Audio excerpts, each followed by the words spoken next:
सुतभक्तिं कायोत्सर्गं करोम्यहम्।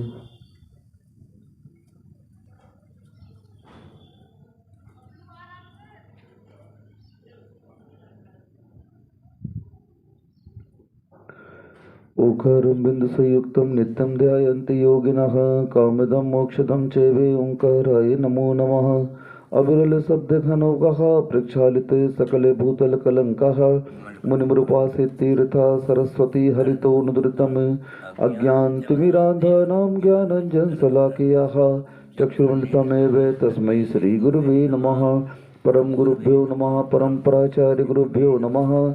सकलकलशविध्वंसकं श्रेयसां परिवर्धकं धर्म संबंधकं भव्य जीव मनः प्रतिबोधकारकमिदं शास्त्रं श्री परम पूज्य रत्नकरण्डक श्रावकाचार्य जी नामधेयम्।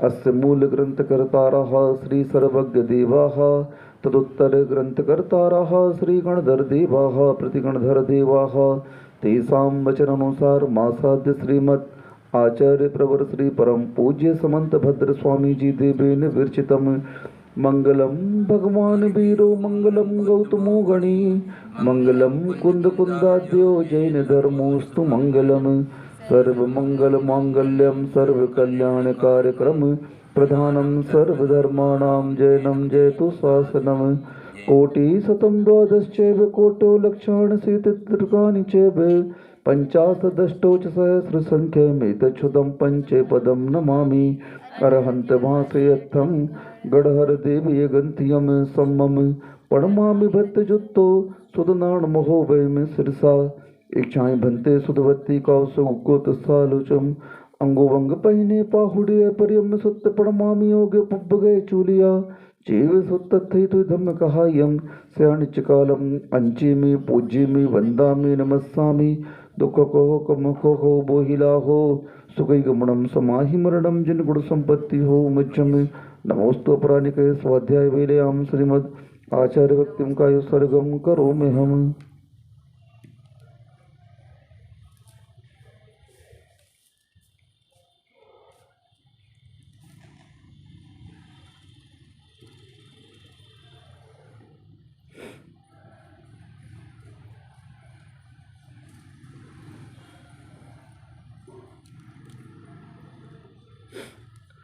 श्रुतजलदीपारगेभ्यः सपरमद्विभावना पटुमतिभ्यः सुचरितपोनिधिभ्यो नमो गुरुभ्यो गुणगुरुभ्यः।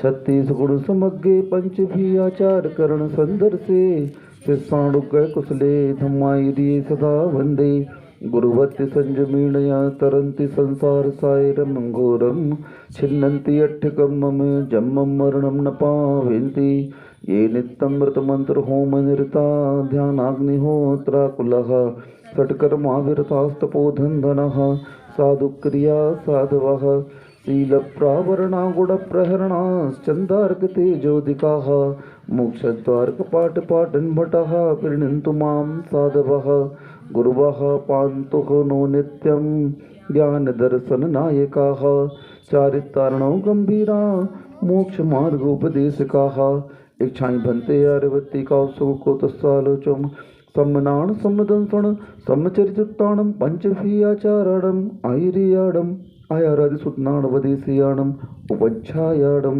तीरणं पणरयाणं सभ्यसाहुडं स्याणिच्चकालम् अंचेमि पूज्येमि वंदामि नमस्सामि दुख कहो कमख हो बोहिला हो सुखी गमनम समाहि मरणम जिन गुण संपत्ति हो मध्यम।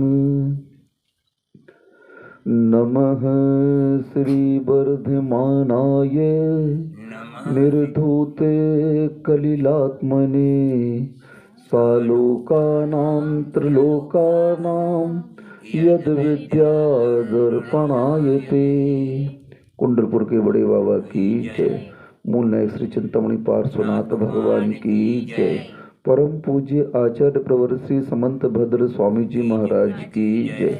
परम पूज्य आचार्य प्रवर श्री विद्यासागर जी महाराज की। परम पूज्य निर्यापक मुनि श्री समता सागर जी महाराज की जय।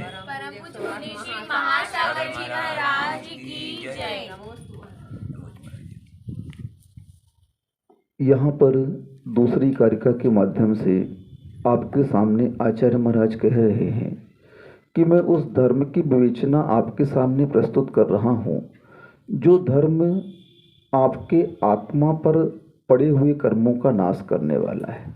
जिन कर्मों ने आत्मा पर आज साम्राज्य स्थापित करके रखा है, अपना गुलाम बना करके उस आत्मा को रखा है, तो उस गुलामियत से अगर आप छूटना चाहते हो तो आपको इस धर्म की शरण में आना पड़ेगा।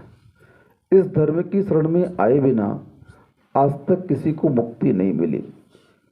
तुम पंच परावर्तन की गलियों में कितने ही पर्यायों को धारण कर लो, संसार में आने के उपरांत तुम संसार के कितने भी भोग लो, यहाँ पर जो पद आदि हैं, जो भूमि संपत्ति आदि है, जो संबंध आदि हैं, आप कितना भी इसे बना करके और अपने आप को संसार में सबसे उच्च कह लो, कर्म कहता है ये उच्च कहलाने वाला भी मैं हूँ और उच्चता देने वाला भी मैं हूँ। तुम इसी प्रकार से मुझे चाहते रहो, मेरी इच्छा करते रहो, मैं तुम्हें कैद से कभी मुक्त नहीं करूँगा। क्योंकि इस पौद्गलिक संपदा को लेकर के संसारी प्राणी अज्ञानता के कारण इन वस्तुओं को अपनी कहता है। क्या कहता है? अपनी कहलाने वाला कौन है? ये कर्म ही है। कर्म भी पौद्गलिक हैं, नो कर्म भी पौद्गलिक हैं और भाव कर्म भी पौद्गलिक हैं। ये सब तीनों कर्मों की सत्ता आत्मा के ऊपर अपना आधिपत्य जमा करके रखी हुई है।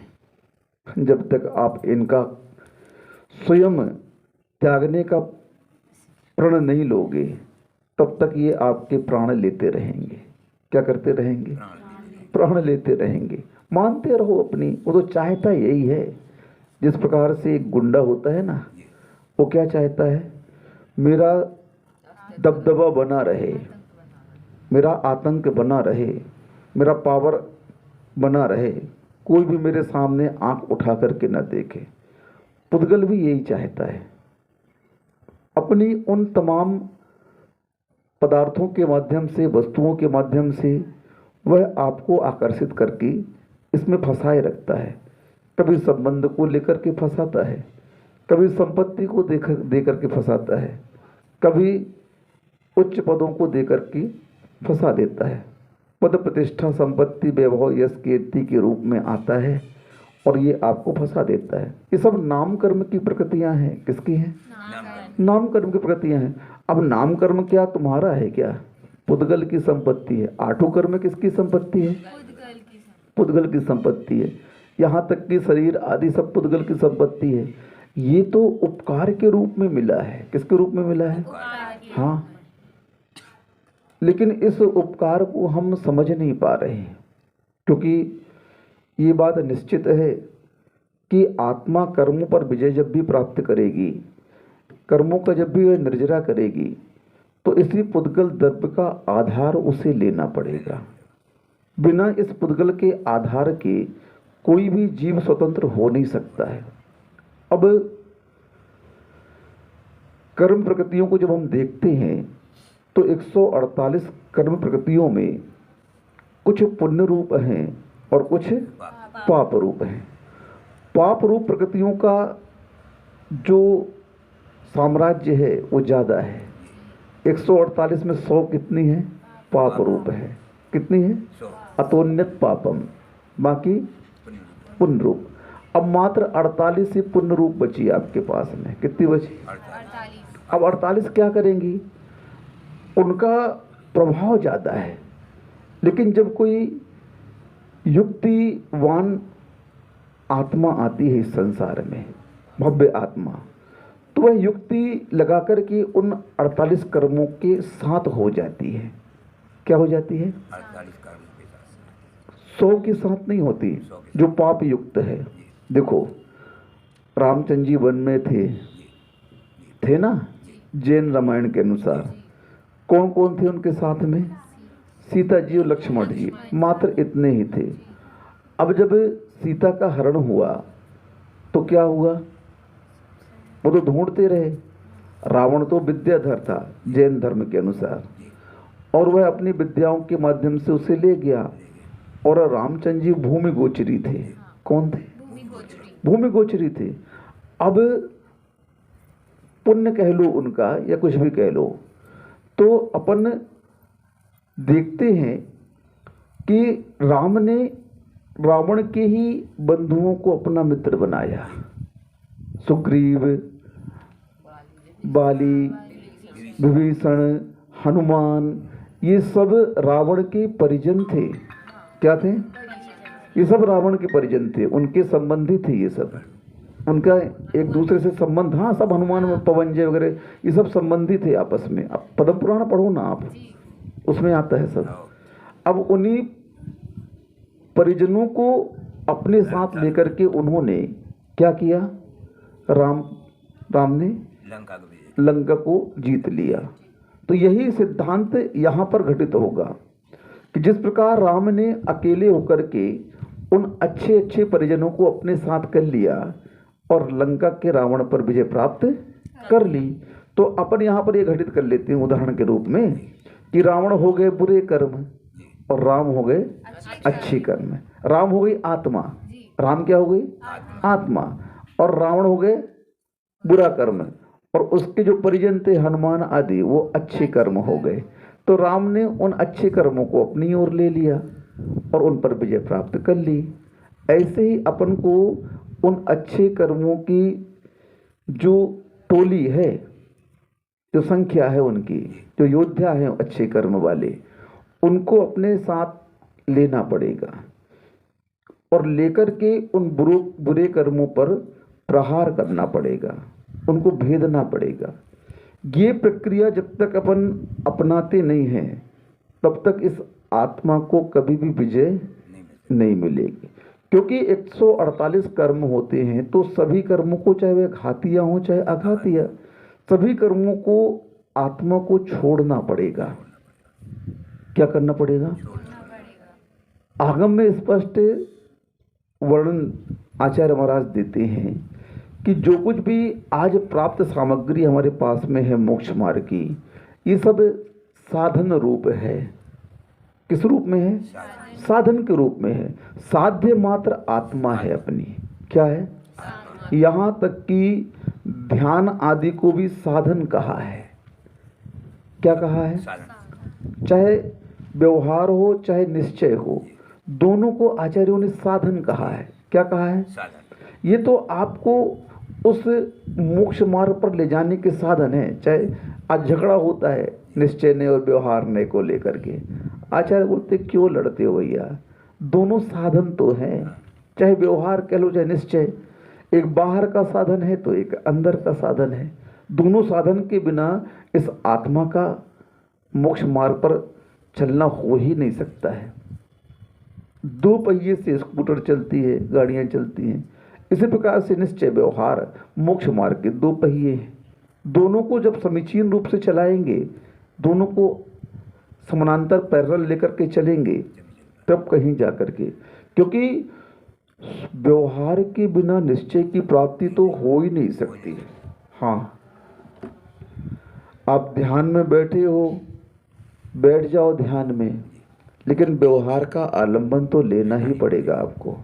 बिना व्यवहार का आलंबन लिए वह निश्चय की ओर जा ही नहीं सकता है। प्लेन चलता है, उड़ता है, तो उड़ने के पहले उसे चलना आवश्यक है। क्या आवश्यक है? नहीं चलेगा तो उड़ेगा कैसे, मुझे बताओ ना। चलना हो गया व्यवहार, उड़ना हो गया निश्चय, बस इतनी सी बात है।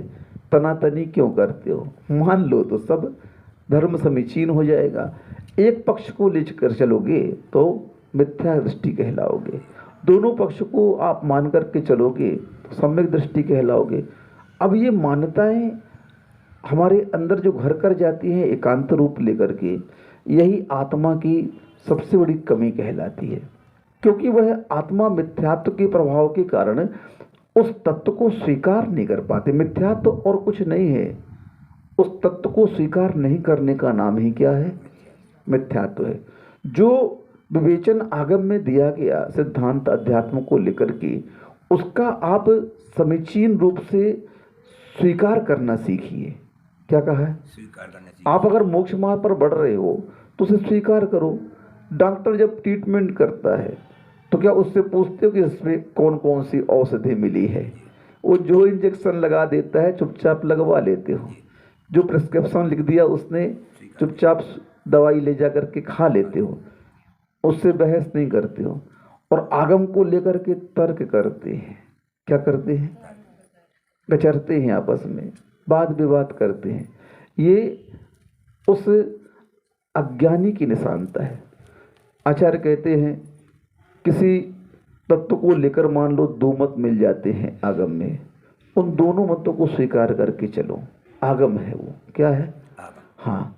लेकिन जैन दर्शन एक ऐसा दर्शन है जिसमें 99% एकता है। इतने आचार्य हुए हमारे यहाँ और उन सभी आचार्यों ने शास्त्रों की विवेचना की, उनका संपादन किया, ट्रांसलेट किया, लिखा, उनको रचा। तो रचने के बाद हम देखते हैं चाहे सिद्धांत के ग्रंथ हों चाहे अध्यात्म के हों, 99% जो मुख्य तत्व हैं उनमें समानता है। क्या है? कुछ 2-4-10 तत्वों को लेकर के अगर कुछ मतभेद होता है तो मतभेद नहीं है, वो उस समय के ज्ञान की कमी मानी जाती है, आचार्यों की चूक मानी जाती है मान लो, तो उसको एकदम से अपने अंदर बैठा कर नहीं चलना चाहिए। बाकी बातों को तो देखो, लेकिन होता क्या है? सार छोड़ देते हो और निस्सार को ग्रहण कर लेते हो। तो क्या होता परिणाम उसका? लड़ाई झगड़ा। कर्म निवर्हणम, उस कर्मों का नाश करने के लिए उस धर्म के शरण में आपको आना पड़ेगा, उसकी बातों को मान करके अपने अंदर परिवर्तन करना ही पड़ेगा। कर्म हर समय यह जीव अज्ञान दशा में सारे के सारे संसार की उन व्यक्तियों को, संपत्तियों को कर्म के अधीन कर देता है। क्या हुआ? अरे कर्म का उदय था। अरे भैया, ये कहाँ कर्म का उदय कर रहे हो? हर बात में तुम कर्म को उदय कर देते हो, अपना भी तो कुछ कहो। हैं? चलनी में दूध दो रहे हो और कर्म को दोष दे रहे हो। क्या कह रहे हो? चलनी है ना, आटा चालने वाली, और उसमें दूध दूह रहे हैं अपन लोग, हैं? और बोल रहे अरे कैसा कर्म का उदय है, देखो बह गया, पूरा बह गया। अब इसमें कर्म का उदय क्या करेगा? सूझबूझ भी तो कुछ है तुम्हारी, विवेक भी तो है कुछ हमारा। हर समय जेएनयू के पास में एक शब्द रहता, कर्म का उदय है। मैं भी मानता हूँ, इसको मैं अनदेखा नहीं करता हूँ, लेकिन उस कर्म के उदय से बचने का पुरुषार्थ तो करो। कर्म का उदय कह करके उस कर्म के साथ आप क्यों चल रहे हो? कर्म के साथ चलने वाला अज्ञानी होता है, निमित्त के साथ चलने वाला अज्ञानी होता है। निमित्त को समझ करके उस निमित्त से बचने का पुरुषार्थ करने वाला ही ज्ञानी होता है। क्या होता है? अब आप जान रहे हो ये अग्नि है, अब घर में तुम लगा दो अग्नि को, वो अग्नि आपके घर को भस्म नहीं करेगी क्या? क्यों लगा रहे हो? जब आप अग्नि के स्वभाव को जान रहे हो तो उसके पास घी क्यों रख रहे हो? थोड़ा सा टच होगा तो क्या हो जाएगा? वो तो उसका ईंधन है। जितने भी नो कर्म है कर्म के ईंधन है, आश्रव बंध के कारण है।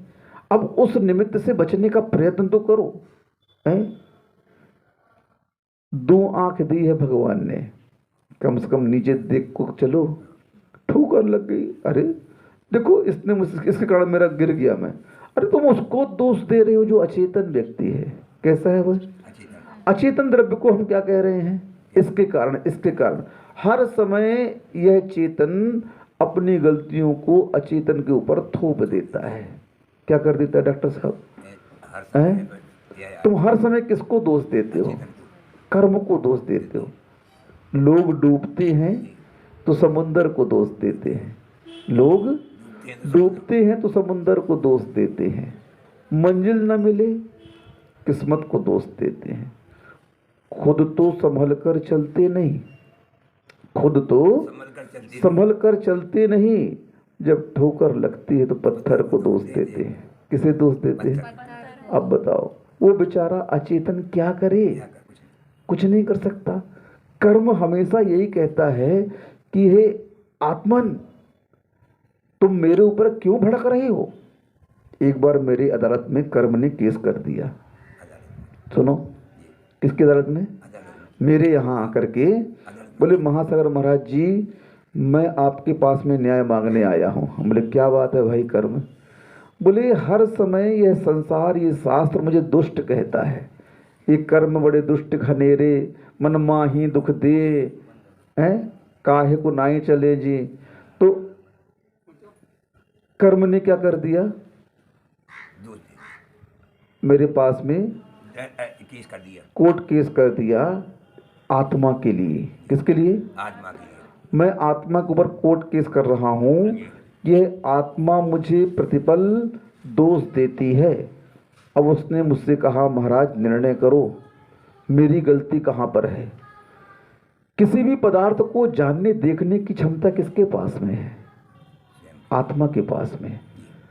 आत्मा का लक्षण क्या? उपयोगो लक्षणम कहा गया है।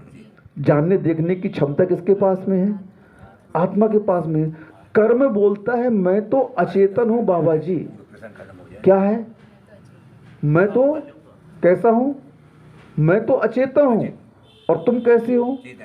अब अचेतन के पास में देखने जानने की योग्यता है ही नहीं, है क्या? तो मैं क्या कर रहा हूं बताओ ना। हाँ, मैं निमित्त बन करके आ रहा हूं, ठीक बात है, संसार है, अपना अपना प्रभाव है। तुम मुझसे क्यों प्रभावित हो रहे हो? मैंने तो आज तक आत्मा को कुछ नहीं कहा, कोई गाली नहीं दी, आत्मा को कभी ये नहीं बोला कि तुम मेरे पास आओ। बताओ, मैंने बोला कि ये भूमि तुम्हारी है, मैं, ये भूमि मेरी है, मैं अचेतन हूँ, ये संपदा मेरी है, मैं अचेतन हूँ। किसके है ये संपदा? हीरे जवाहरात किसके हैं? पुद्गल के हैं, पुद्गल की संपदा है। अपनी कौन बोलता उसे? बोलो ना, कौन बोलता है? हम 40 एकड़ खेत रख होते थे, हमारे पास 9 लखा हार है। अच्छा, फिर बस यही मैं की पुकार आत्मा को पराजित करती है, फंसाती है संसार। कर्म बोलता है मेरी गलती कहाँ है भैया, मैं तो किसी को कुछ नहीं कह रहा हूँ। आपके गले में हीरे का हार है, जब तक आपके गले में है तो आप किसका बोल रहे हो? अभी एक डाकू आया, चोर आया, एक झपट्टा मार के ले गया, मेरा हार मेरा हार मेरा हार करते करते तुम रो पड़े, गिर पड़े, बेहोश हो गए, अटैक आ गया, कीमती था। अब वो हार बोलता है, कहते रहो मेरा मेरा, अब मैं तो उसका हो गया, जिसके पास गया उसका हो गया। पुद्गल का यही नेचर है। क्या है? नेचर है। वो कभी नहीं बोलता मैं तुम्हारा हूँ। हाँ, जो पुण्य के उद्देश्य से स्वामित्व प्राप्त करता है वह उसका हो जाता है। फिर क्या होता है? तुम्हारे जाने के बाद किसी और का हो गया, उसके जाने के बाद किसी और का हो गया। अब तुम अज्ञान दशा में पुकारते रहो तो ये दोष पुद्गल का नहीं है, तुम्हारा है। किसका है? मुझे कोर्ट में न्याय देना पड़ा कि सारा का सारा दोष आत्मा का है। कर्म का कहीं भी कोई दोष नहीं है। उसको बाइज्जत सर्टिफिकेट देना पड़ा कि आप बिल्कुल पवित्र हो। कौन है? अब उस कर्म की पवित्रता को इसलिए घोषित करना पड़ा क्योंकि अपना सिक्का ही खोटा है, आत्मा ही खोटी है। कौन खोटा है? कौन बोल रहा है उससे बार बार अपना? क्यों बार बार हर जगह वह टांग अड़ा रहा है अपना अपना कह करके? अब सीधी सी बात है, तुम्हारी इस जगह में कोई तुम्हारे कब्जा कर ले तुम्हारी संपत्ति पर, तो तुम उसे क्या कहोगे? उस समय तुम क्या करोगे बताओ? अभी व्यवहार की बात ले लो, जिसे आप अपनी संपत्ति मानते हो, अपना पर घर मानते हो, अपना वैभव मानते हो, उस पर कोई अगर आपके यहाँ कब्जा कर ले तो उस समय आप क्या करोगे? रिपोर्ट करेंगे। रिपोर्ट करेंगे, कोर्ट केस करेंगे, और सक्षम होंगे तो डंडा लेकर के, तलवार लेकर के मारने जाएंगे। क्यों? क्योंकि वो हमारी आपकी यह चेष्टा अच्छी नहीं है। कैसी चेष्टा आपकी है? बुरी चेष्टा है। आपने दूसरे की संपत्ति पर क्या कर लिया? कब्जा कर लिया। तो आपको तो वह पीटेगा ही पीटेगा भैया। इसी प्रकार से कर्म तुम्हें क्यों बार बार मार रहा है? तुमने उसकी संपत्ति को अपनी कह दिया। क्या कह दिया? अब मार खाओ भैया, क्या करें हम? बार बार आत्मा क्यों पिटती है संसार में आने के उपरांत में? कि बार बार आत्मा चोर है, कर्म चोर नहीं है। कर्म तो ईमानदार है पूरे। कैसे है? कर्म कहीं से भी चोर नहीं है, बेईमान नहीं है। कर्म पूरी ईमानदारी से कार्य करता है। कैसा करता है? पूरी ईमानदारी से। बेईमान आत्मा है। कौन है? बेईमान है आत्मा। उस कर्म के हर पदार्थों को, हर संबंधों को, हर वस्तुओं को, हर प्रकार की एक्टिविटीज को अपना कहता है। क्या कहता है? क्यों कहता है अपना? बताओ।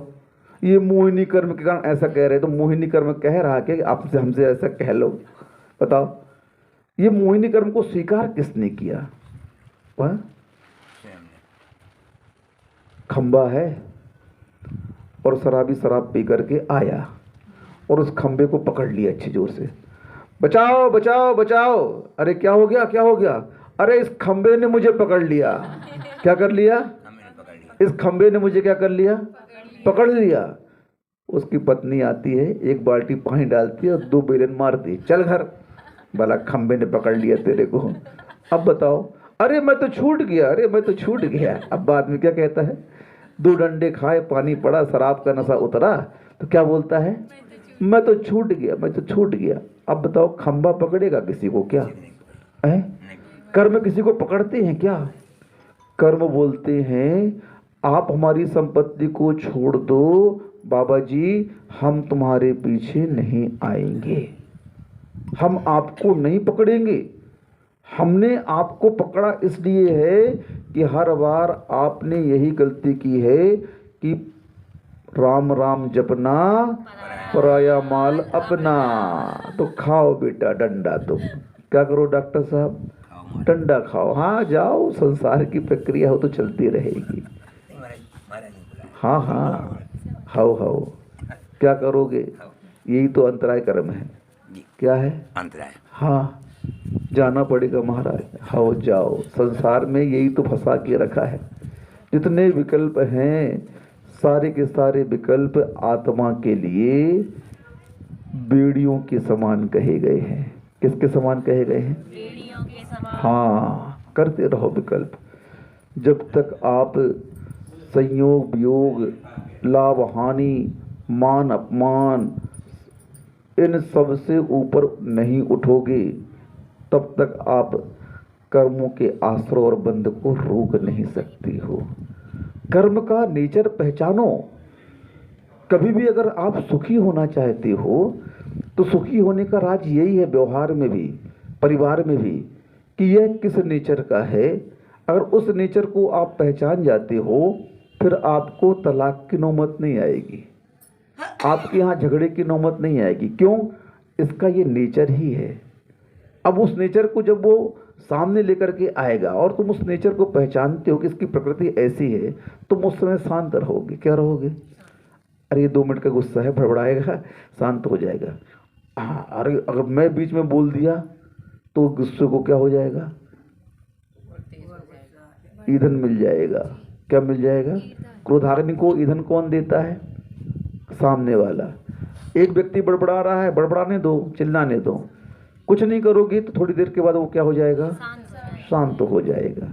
और अगर बीच में बोल दिया तो उसकी उस क्रोधाग्नि में वृद्धि होती जाएगी। जैसे अग्नि है, ईंधन खत्म हो गया तो ठंडी हो जाती है, पुनः उसमें थोड़ा सा ईंधन डाल दो तो क्या हो जाएगा? प्रज्वलित हो गई और वह बढ़ने लगी, तीव्र होने लगी, लपटे ऊपर आ गई। ईंधन मिलने से क्या हो गया? बस। आत्मा को ईंधन कौन देता है बिगड़ने का? यही 9 कर्म देते हैं। कौन देता है? राग द्वेष कौन कराता है? ये सब पदार्थ नो कर्म कराते हैं।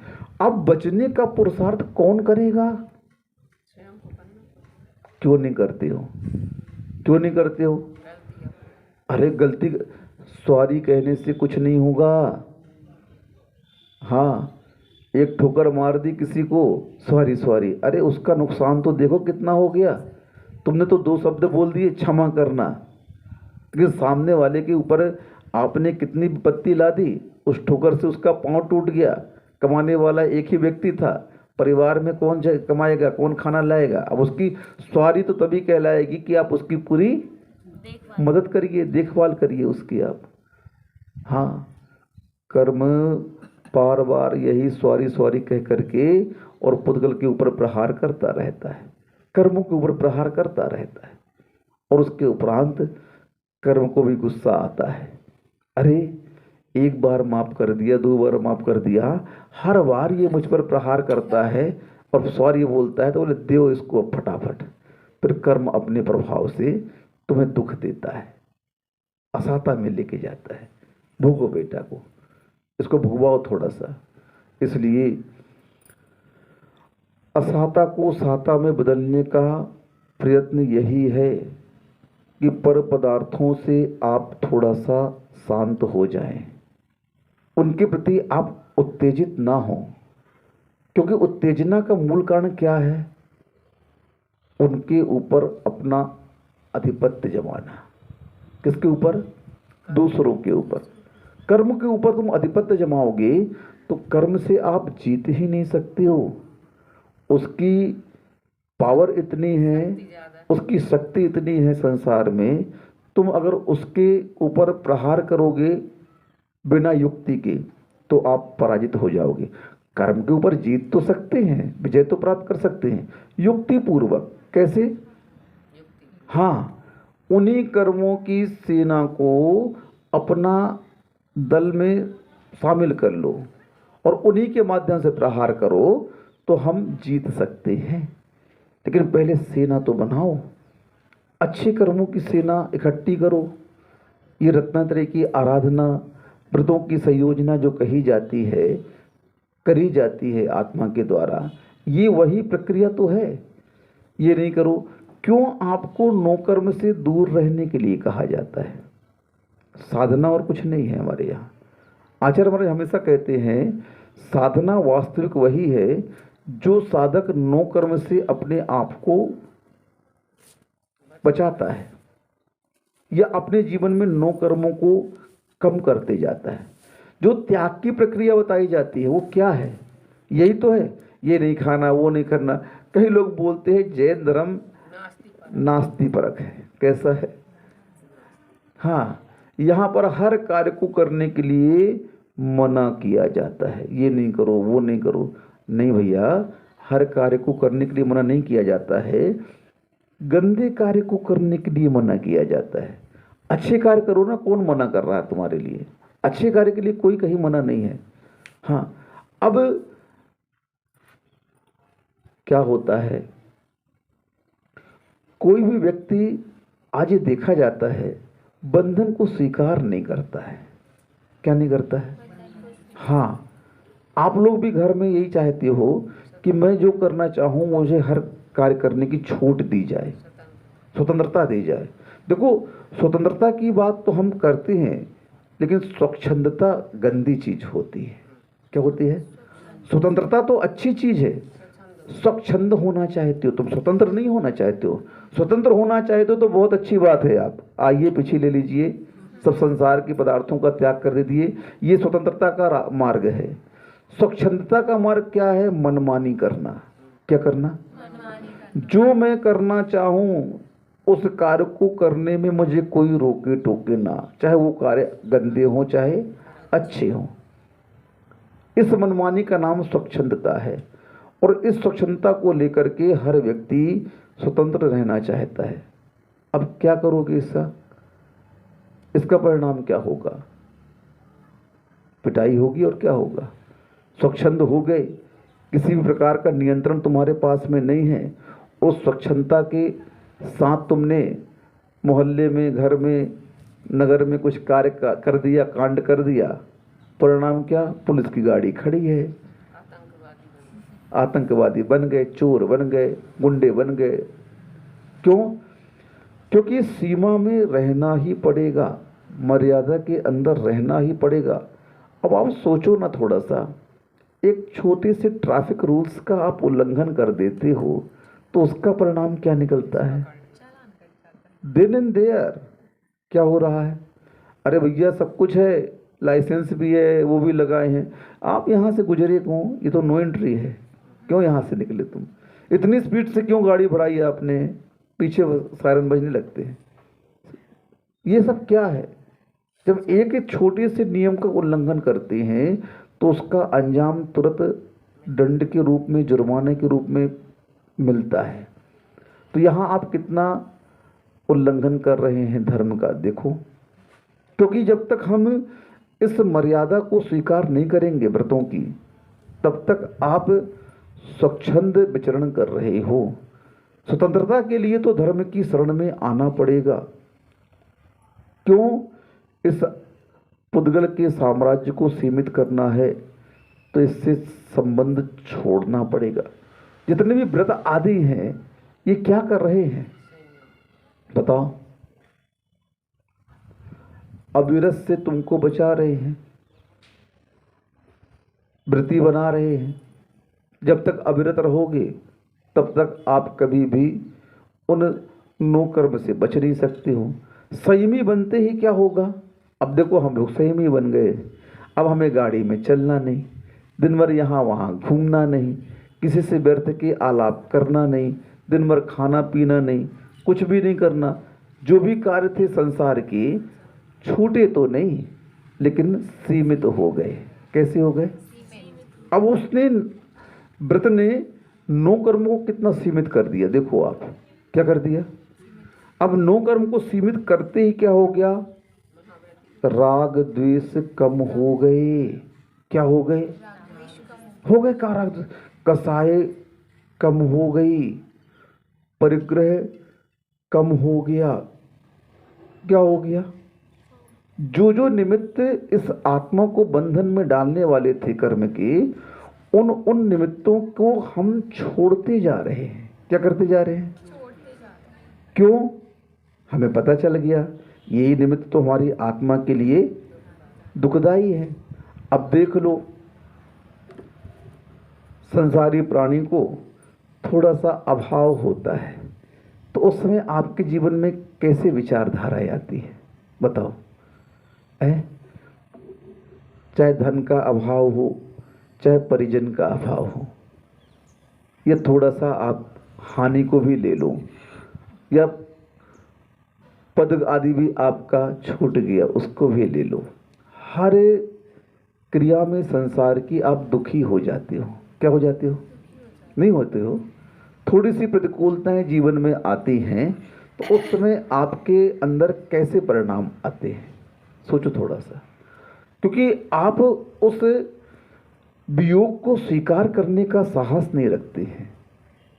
साहस क्यों नहीं है? अज्ञानता के कारण।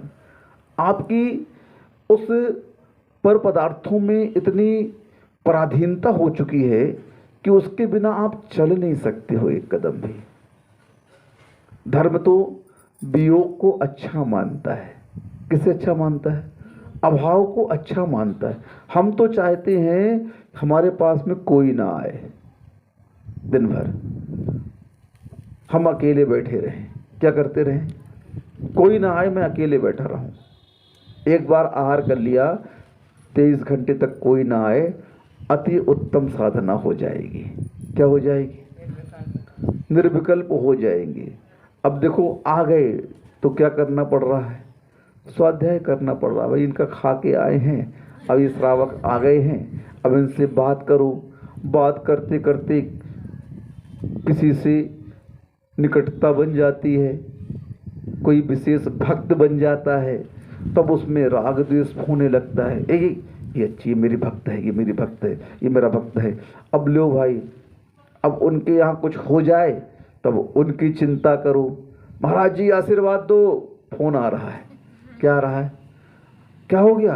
अरे महाराज जी एक्सीडेंट हो गया, छापा पड़ गया, ये हो गया, मम्मी मर गई, पापा मर गए, भैया मर गए, ये मर गया, वो मर गया। दुनिया भर के संसार के विकल्प वे भक्त अपने गुरु के ऊपर डाल देते हैं। क्या कर देते हैं? अब हमें सोचना था सामायिक में आत्मा के बारे में, और तुम्हारे संपर्क में आने से हमारी भी दुर्गति शुरू हो गई। अब हम किसके बारे में सोच रहे हैं? अरे बेचारा बहुत अच्छा भक्त है, बहुत सेवा करता है मेरी, आहार चर्या में, बिहार चर्या में, निहार चर्या में, हर जगह मेरे साथ वह जाता है, आता है। अब उसके यहाँ ये हो गया, वो हो गया। अब हो तो रहा कर्म के उदय से। किसके उदय से? लेकिन संपर्क होने से वो कर्म का उदय तुम्हारे ऊपर भी हावी हो गया। उसको लेकर के तुम भी राग द्वेष करने लगे। क्या करने लगे? दीक्षा ली थी एकत्व की भावना को लेकर के, जहाँ देह अपनी नहीं है, और यहाँ आकर के भक्त मंडली जुड़ गई, हमारी हो गई सब। हमारी होते ही परिग्रह हो गया, चेतन परिग्रह हो गया। मरो बेटा, अब साधना गई तुम्हारी। क्या हो गई? शांति गई, अशांति आ गई। दिन भर तुमसे आलाप करेंगे, दिन भर तुमसे बात करेंगे 2-2 घंटे, तो सामायिक में चिंतन किसका आएगा? बताओ ना। है आचार्य महाराज यही कहते हैं, मोक्ष मार्ग में परिचय भी, परिचित भी अपरिचित सा लगे। कहाँ पर? तब आपका मोक्ष मार्ग अच्छा चल रहा है, और इस परिचयों की लिस्ट बन गई, फोन नंबर आपके डायरी में लिख लिए गए, और फिर वहाँ से कॉल आता है दीदी का, महाराज जी नमोस्तु, कैसे हैं आप, आपके आहार कैसे हुए, आपका विहार कैसा हुआ, अंतराय आ गया। लो साहब, फोन में सब संवेदनाएं व्यक्त हो रही हैं, हम भी उसे सुन करके आनंदित हो रहे हैं।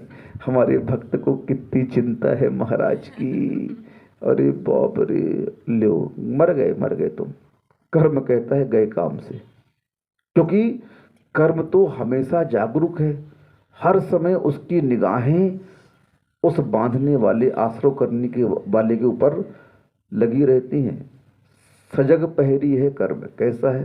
कभी सोता नहीं है। आप तो फिर भी कभी कभी क्या, दिन भर छूट मिल जाए तो महाराज दिन भर सोएं, काय को काम करें। लेकिन कर्म कैसा है?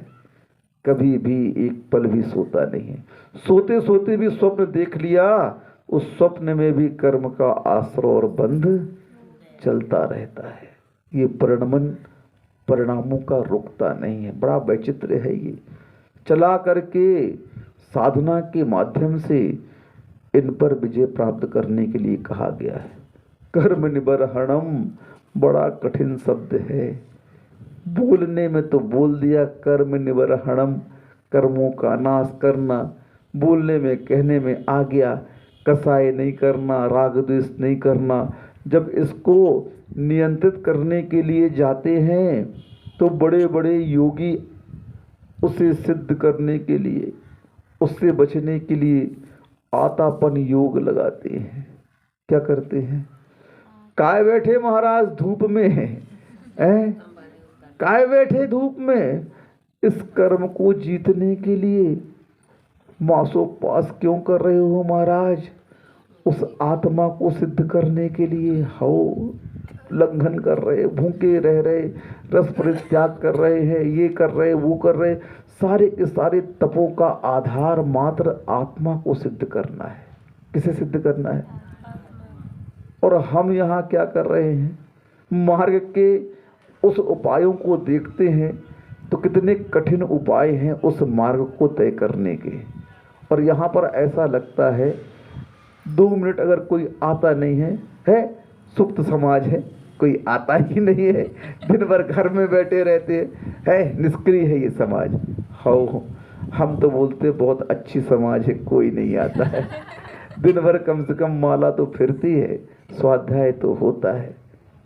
सही साधु तो यही चाहता है, भीड़ ना हो, एकांत हो। गुरु जी को देखो, वो भीड़ में भी कैसे रहते हैं? अकेले रहते हैं, अपने आवश्यकों में कभी कमी नहीं करते, कभी नहीं कहते हैं बैठो यहाँ पर, बल्कि क्या कहना पड़ता है, एक क्यों बैठे हो, उठो यहाँ से। हम लोगों को भी जब संघ में थे बिल्कुल टाइट चर्या रहती थी, हर कार्य टाइम टू टाइम।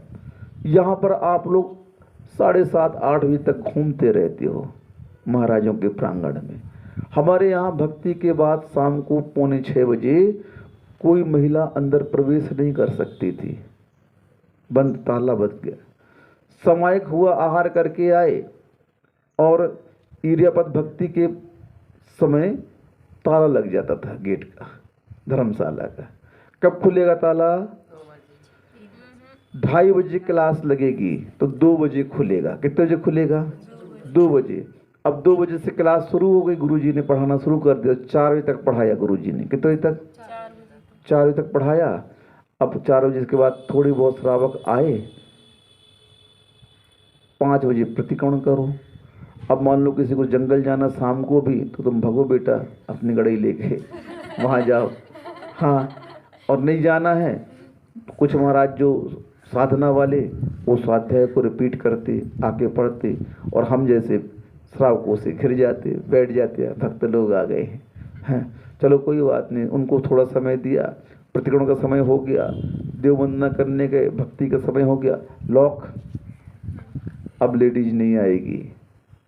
तो वहाँ पर ये सब प्रक्रिया क्यों अपनाई जाती थी? नो कर्म से बचने के लिए। किसके लिए?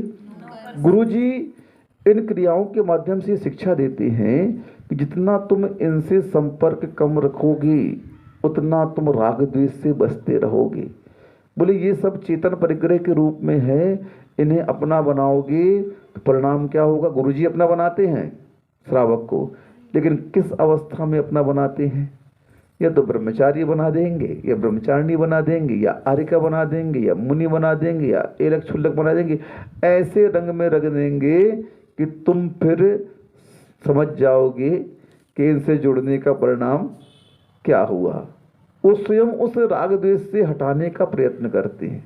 जोड़ेंगे तो अपने प्रभाव से, लेकिन जोड़ने के बाद में आपका क्या समाप्त करेंगे? संसार समाप्त करेंगे। अब बेटा तुम भी यहीं के हो जाओ, बहुत जुड़ गए हो, अब आ जाओ सीधे से। उनका जोड़ना गजब का रहता है। कैसा रहता है? वो ऐसा जोड़ते हैं कि उन्हें राग द्वेष नहीं होता है, बल्कि जुड़ने वालों को उनसे राग हो जाता है। क्या हो जाता है? हाँ मेरे गुरुजी, मेरे गुरु, हाँ बेटा यही तो मैं चाहता हूँ, तुम धर्म से राग करो। तो गुरुजी क्या है? धर्म है। किसका सिंबल है? एक धर्म का सिंबल है, धर्म के साइन चिन्ह है वो। तो जोड़ लेते हैं और फिर उस जीव का कल्याण कर देते हैं। लेकिन तुम गुरु से जुड़ो, बहुत अच्छी बात है, और गुरु तुमसे जुड़ गया तो तुम गुरु की याद करो, तुम्हारा धर्म ध्यान है, और गुरु तुमको याद करें, तुम्हारा आर्त रौद्र ध्यान है। क्या है? हम श्रावक को क्यों याद करें? क्यों फोन लगवाएं? क्यों उनके पीछे जाएं? अगर कर दिया तो हमारा कौन सा ध्यान है? आर्त रौद्र ध्यान हो गया। तुमने याद कर लिया तो पंच परमेष्टि को याद कर रहे हो। हाँ, तो ये कला सीखना चाहिए।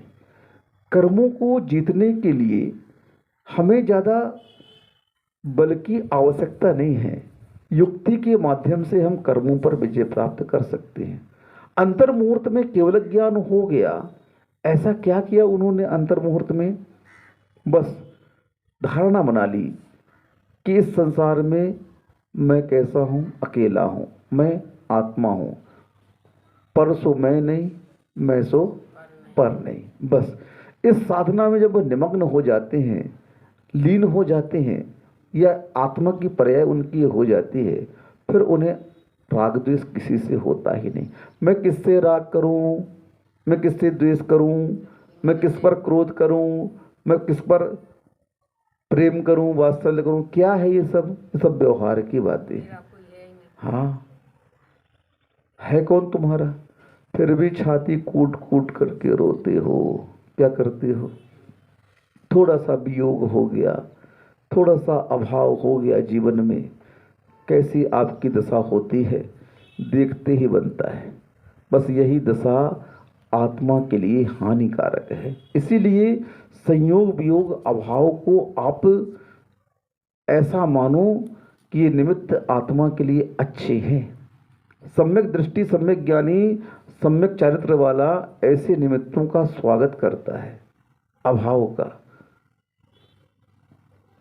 वियोग का हो जाने दो, सबका वियोग हो जाने दो, ये तो शाश्वत सत्य है। जहां पर संयोग है वहां पर वियोग होगा, जहां पर जन्म है वहां पर मृत्यु होगा, जहां पर लाभ है वहां पर हानि होगी, जहां पर मान है वहां पर अपमान होगा। ये तो पेयर बने हुए हैं, जोड़े बने हुए हैं और चलते रहेंगे। लेकिन इन सब के बीच में आत्मा को पुरुषार्थ किसका करना है? रहो संसार में, मना नहीं, संसार को छोड़ करके कहीं मोक्ष ऊपर नहीं है, मोक्ष तो संसार में ही है। कहाँ पर है? संसार में ही मोक्ष है। ऊपर तो सिद्ध शिला है, क्या है ऊपर, क्या है? लेकिन मुक्ति कहाँ होती है उस जीव की? यहीं पर। क्यों जाते हो शिखर जी, गिरनार जी, बताओ? उस निसद्या स्थान है, क्या है? वहां से मोक्ष गए। कहाँ से मोक्ष गए? मोक्ष में जाकर कोई थोड़ी पूछता है उनको, निसद्या स्थान को पूछता है जहां से उन्होंने ऊर्ध्वगमन किया था। क्या किया था? कर्मों का नाश किया था। उस स्थान को पूछते हैं। वह स्थान कहाँ पर है? पृथ्वी पर है। कहाँ पर है? हाँ, तो मुक्ति कहाँ से होती है? यहीं से होती है। कहाँ से होती है? तो हमें भी मुक्ति के लिए प्रयत्न करना है। और प्रयत्न क्या है? राग द्वेष का हनन करना।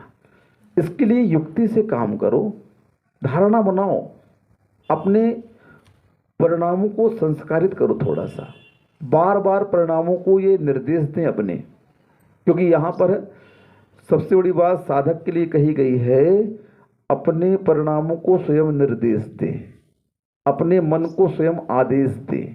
क्या करें? ऐसा सोच, ऐसा कर। स्वयं से बात करने की कला सीखिए आप। किससे? स्वयं से बात करो। स्वयं से बात कैसे करें? जब कभी भी परिणाम आपके विपरीत जाएं तो उस परिणामों से आप चर्चा शुरू कर दें, स्वाध्याय शुरू कर दें। क्यों भाई, तुम ऐसा क्यों सोच रहे हो? तुम ऐसा क्यों बोलने की चेष्टा कर रहे हो? तुम उसे प्राप्त करने को क्यों अंदर ही अंदर कुढ़े जा रहे हो? वो तो तुम्हारा है नहीं। नहीं, आकर्षण है, उसी से तो बचना है, उसी को तो समझना है। और क्या करना है साधना के दौरान?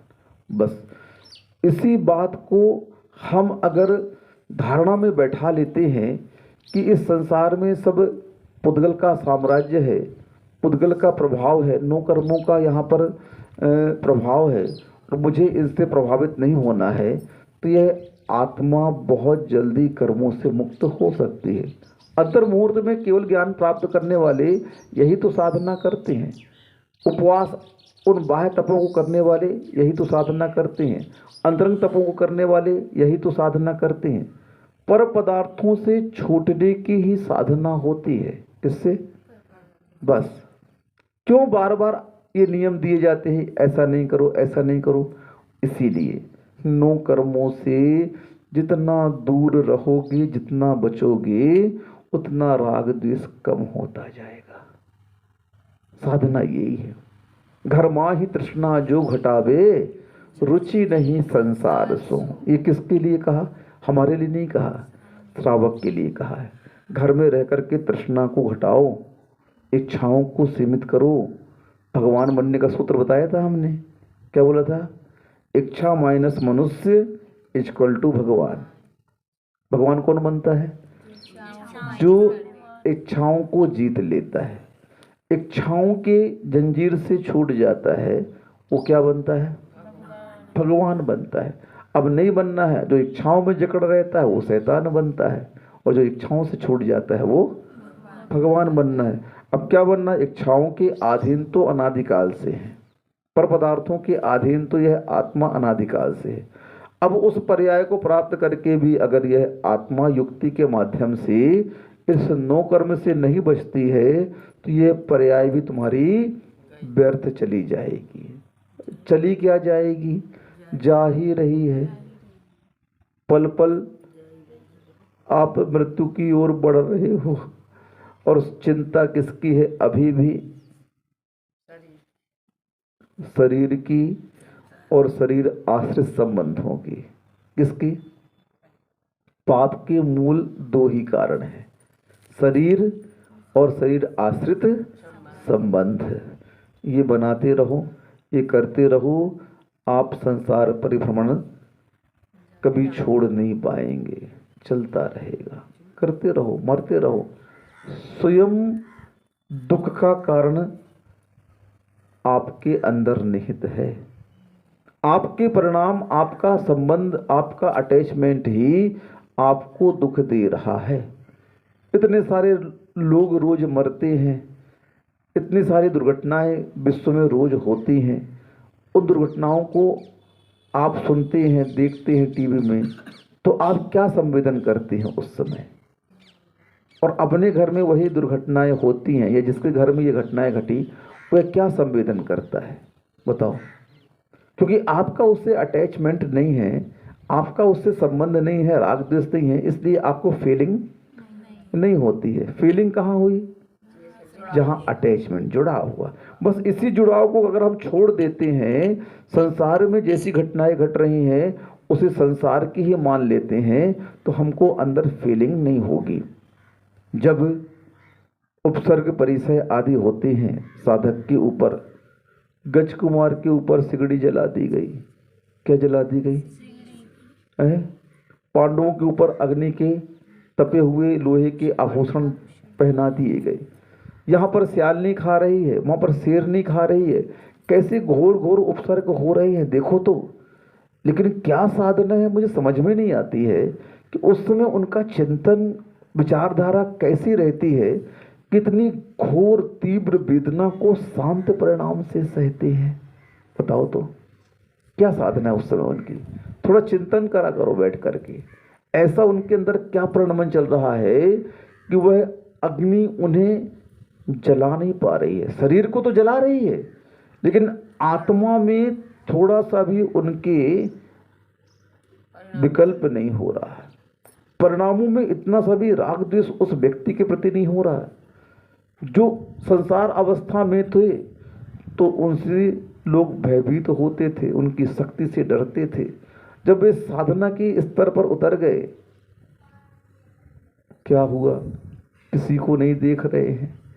घोर उपसर्ग परिचय ऐसे सह रहे हैं जैसे उन्हें पता ही नहीं है कि शरीर में क्या हो रहा है। वेदना का अनुभव कब होता है? हम लोग के शरीर में कभी कोई व्याधि आती है या कुछ चोट आती है तो आचार्य जी हमेशा कहते हैं, वहाँ बार बार मन को क्यों लगा रहा है तू? क्यों देख रहा है उसको बार बार? आचार्य जी क्या करे, जा रहा है, यही तो तेरी गलती है। क्यों देख रहा है? वो तेरा है क्या है? वो तो पुद्गल की संपत्ति है, कर्मों का है, क्यों देख रहा है उसको? बार बार आचार्य शिक्षा देते हैं। साधना क्या कर रहा है? इसी की तो साधना करनी है, ये तेरा नहीं है। ये किसकी साधना करनी है? क्यों देखता बार बार? पीड़ा हो रही है, मन लगा रहा है इसलिए पीड़ा हो रही है वहाँ पर तेरे को। मन नहीं लगाएगा तो काहे की पीड़ा होगी? और पीड़ा हो भी रही है तो सहन कब करोगे? फिर उदाहरण देते हैं, देखो गज कुमार को, देखो पांडव महाराज को, देखो सुकोसल सुकुमाल को, कैसे सहा होगा इनने? हाँ महाराज सहा होगा, हमसे तो सहन नहीं हो रहा। बोले भैया करना पड़ेगा महाराज जी, समझे? गुरु जी क्या बोलते हैं? करना पड़ेगा, और कोई साधन और कोई मार्ग और कोई रास्ता है ही नहीं अपने यहाँ। जब तक सहोगे नहीं, सहिष्णु नहीं बनोगे, तब तक उपसर्ग और परिसहों को कैसे जीत पाओगे? मुझे बताओ तो। अरे वही तो बोल रहे, हंस करके सहना है और रो करके सहना है। रो करके सहोगे तो पुनः नवीन कर्म, नूतन कर्मों का आश्रय बंद होगा और आर्त्रो परिणाम होगा। और हंस करके सहोगे बस कर्मों की दर्जरा होगी। यही तो सीखना है। कर्म निवर हडम, ऐसे आपको धर्म उत्तम सुख में लेकर के नहीं जाएगा। ऐसे कर्मों का नाश नहीं होगा। एक रोटी खाते हो, भोजनशाला में कोई भी पकवान खाते हो अच्छे अच्छे, तो उस पकवान को बनाने में कितनी प्रक्रिया लगती है, कितना टाइम लगता है, कितनी सामग्री लगती है।